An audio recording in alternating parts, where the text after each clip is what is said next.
আসসালামু আলাইকুম। আমাদের এলাকায় একটি আঞ্চলিক প্রবাদ আছে, "পথে মলত্যাগ করে বাবাকে গালি খাওয়ানো।" প্রকৃতপক্ষে এ এটির মর্মার্থ হচ্ছে আমরা নিজেরা খারাপ কাজ করে আমাদের অ্যা জনক-জননীকে নিগৃহীত করছি।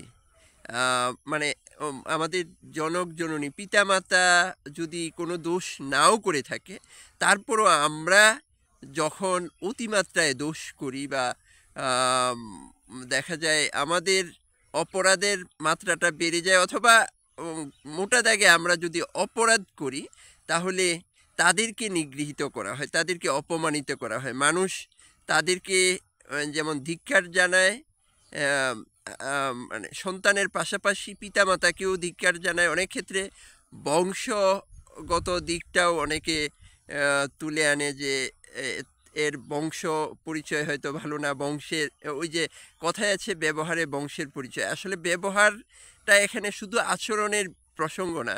আমাদের কাজকর্ম, চালচলন সবকিছু লেনদেন সবকিছুর প্রতিফলনই মূলত এই ব্যবহারের মাধ্যমে বোঝানো হচ্ছে।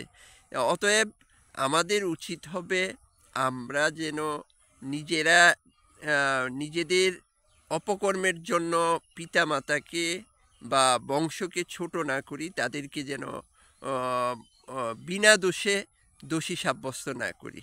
এটি সন্তান হিসেবে অথবা উত্তরসূরি হিসেবে আমাদের একান্ত কর্তব্য।